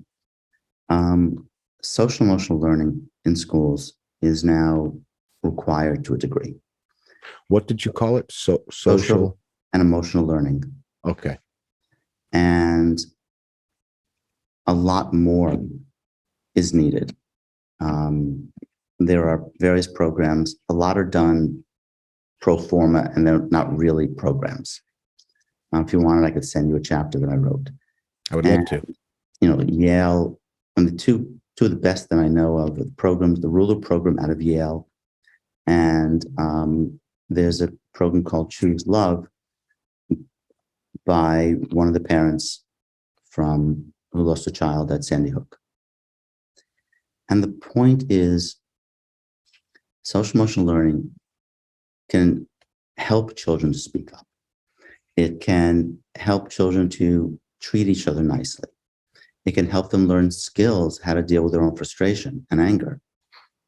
It can help them learn to see a different way of responding to situations. And, I think I would love to see a program in which, middle school or high school kids spend time under very close supervision working with younger children, so they get a sense of what younger kids are like, so they don't so quickly lose their patience. And so that, the group leader, teacher would be, sitting on their shoulder, sort of whispering to them, not only then, but in the future, when they're not sure what to do, about how to deal with it in a kind way that de-escalates things, that helps the child to grow rather than hurts the child. And it could build a kinder world in which people support each other rather than fight with each other. I like that. I think it's a crucial. So that's more of a long-term, yes, broad global solution instead of the right now triage kind of a situation. And what I've also, social emotional learning leads students to be better academically. It's a real help all around. It's probably one of the most important things that kids can get in school, learning how to properly behave in society. And then the learning will come more easily. Unfortunately, as I said a minute ago, many programs are more pro forma. They check off the boxes, but they're not really good programs. With bullying is a terrible problem in school. And there are programs that are effective. There's a program from Finland, and it focuses on the bystanders, that bystanders need to speak up and do something, that you don't just walk by, well, it's a fight between those two. Oh, well, that person is doing it. Or a teacher who says, mind your own business. That teacher shouldn't be teaching. Sure. And the kids need to be taught that if someone is bullying somebody else, you stop and you watch and you stare. At the least, you stare. Better if you can even say, we don't do that here. That's not acceptable. And if somebody would, but scenes of one kid or two or three kids beating up on one kid and everyone else just standing back, it's terrible. It does terrible damage to the bystander, as well as to the victim, as well as to the bully. And when kids, as bystanders step in and they don't stay silent and they say, no, we're not going to walk by. We're going to stare at you and watch this. We're going to take pictures of this on our cell phones, what you're doing. If it's people who are too big and powerful for you to push them off. Person is likely to be not so active doing it. Yeah, they could grab your phone and break it, but they're not going to break every phone of everyone around. And next time you may save yourself being bullied. I mean, there's an old story of, it goes into a different area, but I think it applies that, well, he was, this person was bullying this group, but I'm not in that group, so I didn't do anything. And this person bullied or beat up or killed this person, but I'm not in his family, so I didn't do anything. Then they went and got this group of kids. I didn't do anything. And usually it's groups of kids who are, it's children with disabilities who are at most risk, children who are short, who are at most risk, who are weaker, who aren't going to find back. And then what it goes on to was like, but then he came after me and there was no one left to help me. That we are our brother's keepers. Mm-hmm. We survived because we worked together, not because we fought each other. It's because we would never have survived animal attacks and dangers unless we had worked together as a group, building safer places to live, developing knives, and dealing with, wild animals, multiple people on one animal, rather than saying, hey, he's not going after me. Community. Yes. There does seem to be this dichotomy, Americans especially, this notion of rugged individualism, and some of it is completely erroneous to our founders, because all the documents in history says otherwise. But we have this concept of like the Marlboro Man riding off into the western sunset alone, but in reality, like the 56 that signed the Declaration, those men signed their death warrants together and those are words, Benjamin Franklin said, if we don't hang together, we will surely hang separately. I disagree a bit with it. I know people talk about rugged individualism. It's not really true. People would get together for barn raisings. People would get together and build the new person a house. Mm-hmm. People didn't just wander off into that. They went by wagon trains. Right. Butchering of animals, birthing of kids, all weddings, all those things. There was much more of a sense of community when people went off to things. You didn't drive across the country by yourself and look for a job. You went in a wagon train. You didn't build your house yourself or pay someone to. The whole community got together and built your house and built you a barn, and people worked together. And so rugged individualism,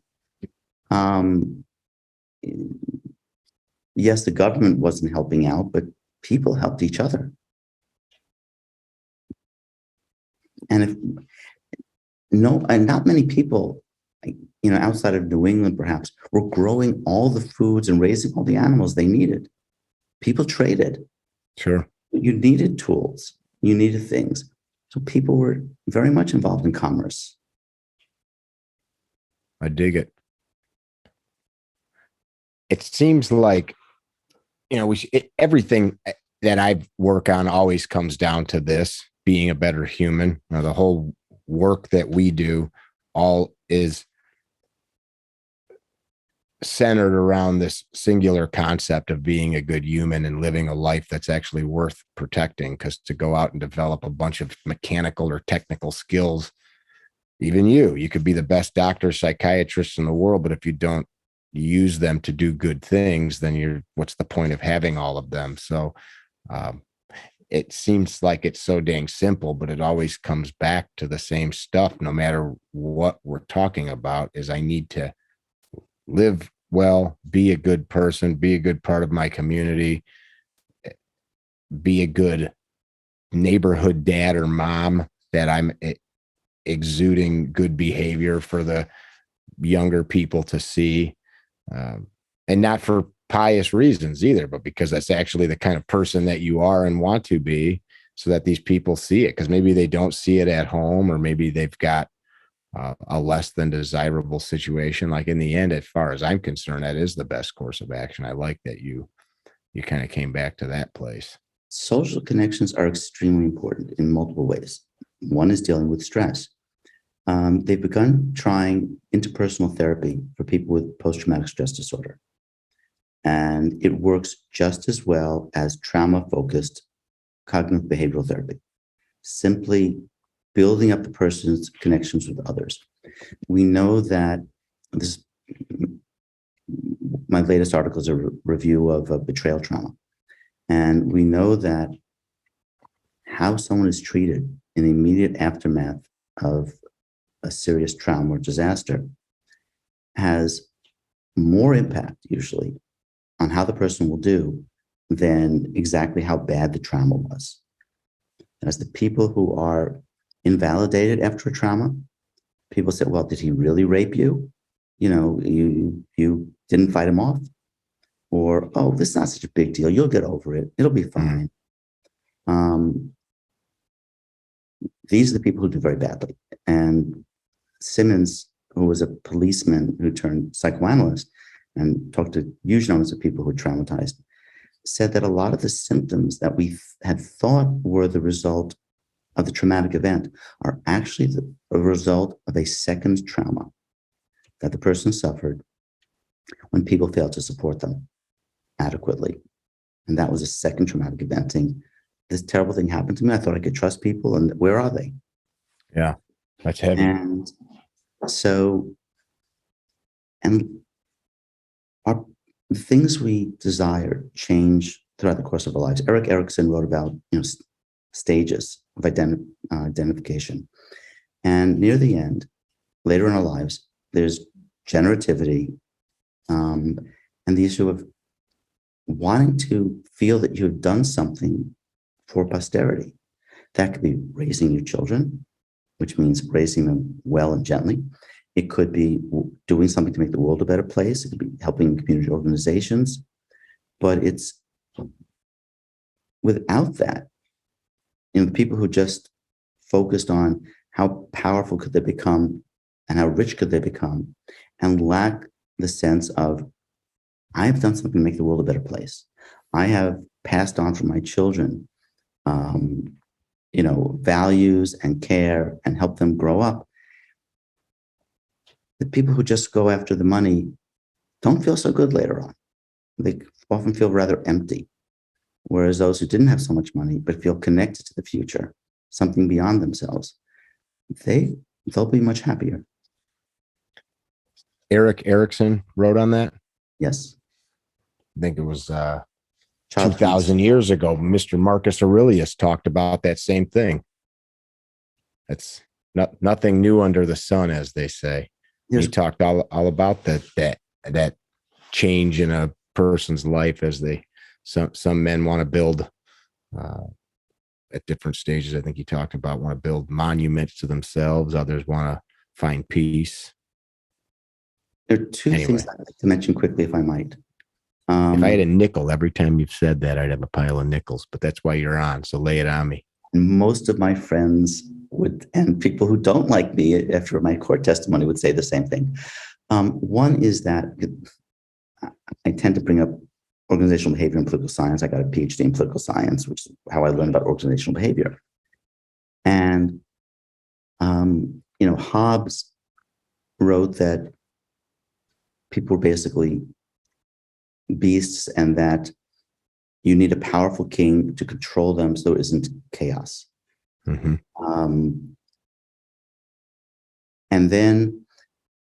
But Rousseau came along and took the exact opposite position.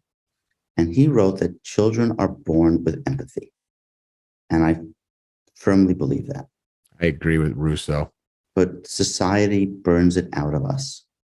That amor propria, jealousy of others, caring about how others look up to us, is destroyed. And that's what leads to problems. And what we need to do is to nurture the empathy in people, not beat into them how to behave appropriately, but nurture their empathy, and treat them well and give them lots of time. They'll want to follow your footsteps and act like you, and they will follow your footsteps in most cases. There's still some genetic components, and there's still the problem of peers and what they see from peers that can derail things. The other was, I slightly misspoke earlier when I was talking about epigenetics. It's histone acetylation and methylation that attach to DNA strands and affect what proteins are produced, and so how the person's body, brain, and neuroendocrine system develops and functions over time, and possibly affects the new generation. And I need to keep a few quarters myself, and so don't want. I was actually thinking that I'm going to go to the bank later and get a fat bag and ship them to you. That's good information, man. It's good information. Don't feel bad passing it on. I'm honored that you would take several hours of your day to share what you've spent your lifetime working on. I mean, it says where your heart is in the matter. How do people find you, Doc? Because you are an expert witness. You are for hire. You do have a practice. How do people find you? I have a website that needs redoing. But just Google my name and things will come up. Roy Lubit, Lubit, Dr. Roy Lubit. And my phone is on 24/7 usually, and I take calls from people. Easier if a lawyer calls me than if the client themselves, but I take people's calls. People call because they're hurting and they need help. I try to help as I can. That's a nice way to be. It's amazing that that's all it is. If people, I think, just spent a little more time thinking like that, your point early on in the discussion, like what kind of grandparents or parents would you want for your kid to have, or what kind of parent would you want them to be to your grandkids? Pardon me. Like, I think just little simple thoughts like that are so dang valuable. Like as a mental set point, like, is what I'm doing right now going to help this person treat? It's selfish. I mean, but in a good way. It's like a good kind of selfish, where I want this because it's going to be a good thing. I like that. It also brings much more enduring peace and pleasure. And you get older and you made lots of money, but you don't have something to say that you accomplished other than making a lot of money. People don't feel so good. And we're living longer, and person could feel not so good for a long time. Whereas those who feel connected to the future have built up friendships, who've worked to keep good relations with their children. They can be at peace and be happy. I like it. You guys that have listened, watched, I know some of you probably heard some of the stuff we said and you disagreed. That's cool. It's okay to disagree. Put it in the comment section.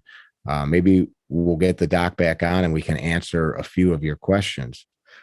Do you spank your kids? Were you spanked?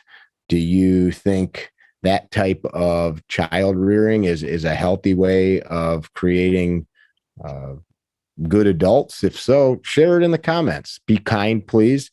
I've noticed this discussion, as I've alluded to, and actually didn't allude to, I spoke directly to in this discussion. There's a lot of people that you get a visceral, angry response to what we're talking about, defending corporal punishment. I would like to talk more about that, because the way I look at this, and I'll give the doc the last word, this isn't telling somebody that buying a Chevy's better than a Ford. This isn't telling somebody what color to paint their house. This isn't saying that you got to select chicken versus beef on the wedding invitation. That getting this wrong, being wrong about this, forever alters a human being's course of existence. And as we just talked about, may alter their kids' existence and their grandkids, and create generational problems because we got something wrong. And I think it's not something that we should be so cavalier about and say, because this magic book says so, or because this person told me this is okay, or because it was done to me, I should just proliferate it. I think it's something, if you've got kids or are about to have kids, you should put a lot of thought into, if you haven't already, and not just proliferate behavior. I won't say bad behavior, because I don't want to make an assumption about you, but it's not something that you just erase. It's not you trade the car in and buy the correct model because you didn't listen. You forever can screw somebody's life up. I'll give you the final comment. I think you said things better than I could. Can I get a Ph.D.? An honorary one. I wish that I just pointed back at like 8 of them, but there's none back there. I barely graduated from 8th grade. I do have a business card from somebody on my table here that's something. I try to remember the person's name. I'll let you know afterwards, who wrote a brilliant book about society and people and movements who was not school educated. He read, and he had a very good mind, and he read and he thought. He got a presidential medal for the work he did.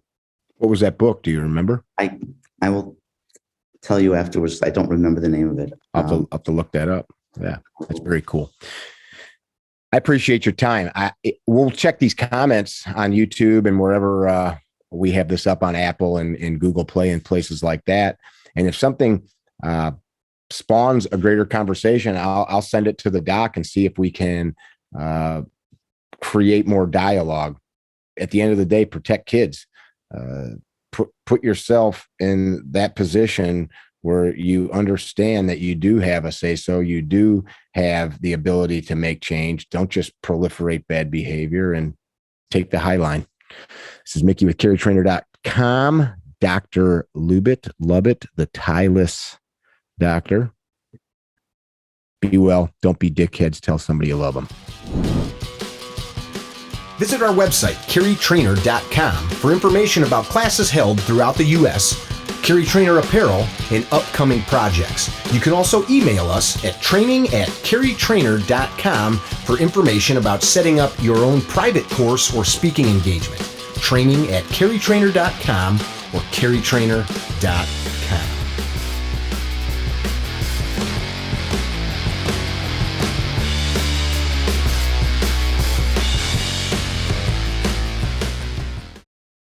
I said I got me some gunfighter gun law. Gunfighter gun law, baby. Gunfighter gun law, no more gunfighter blues. Made in the USA, amazing lubricity, 100% synthetic, baby. So it's gonna last you longer. So go on CarryTrainer.com and order yourself some gunfighter gun or gunfighter lube to get rid of your gunfighter blues. I said go on and order yourself some gunfighter